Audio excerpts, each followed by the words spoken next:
Hello friends, എൻ്റെ YouTube ചാനലിലേക്ക് എല്ലാവർക്കും സ്വാഗതം. ഞാനിവിടെ ഉണ്ടാക്കാൻ പോകുന്ന ഡിഷ് അമൃതപ്പൊടി വെച്ചൊരു പൂരം വറുത്തതാണ്. അതിനാവശ്യമായ ഇൻഗ്രീഡിയൻസ് 1.5 തേങ്ങയും 2 പേക്ക് അമൃതപ്പൊടിയുമാണ്. ഒരു പാത്രം എടുത്ത് അതിലേക്ക് അമൃതപ്പൊടിയും തേങ്ങ ചിരവിയതും ചേർത്ത് നല്ലപോലെ യോജിപ്പിക്കുക. ഇതിന് ഷുഗറിൻ്റെ ആവശ്യമില്ല. ഗ്യാസ് ഓൺ ചെയ്ത് ചെറിയ സിമ്മിലിട്ട് കൈവിടാതെ ഇളക്കുക.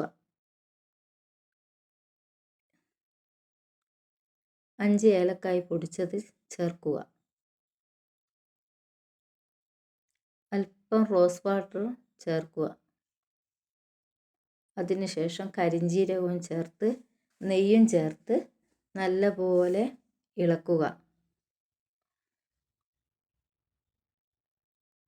പൂരം വറുത്തത് റെഡിയാവും.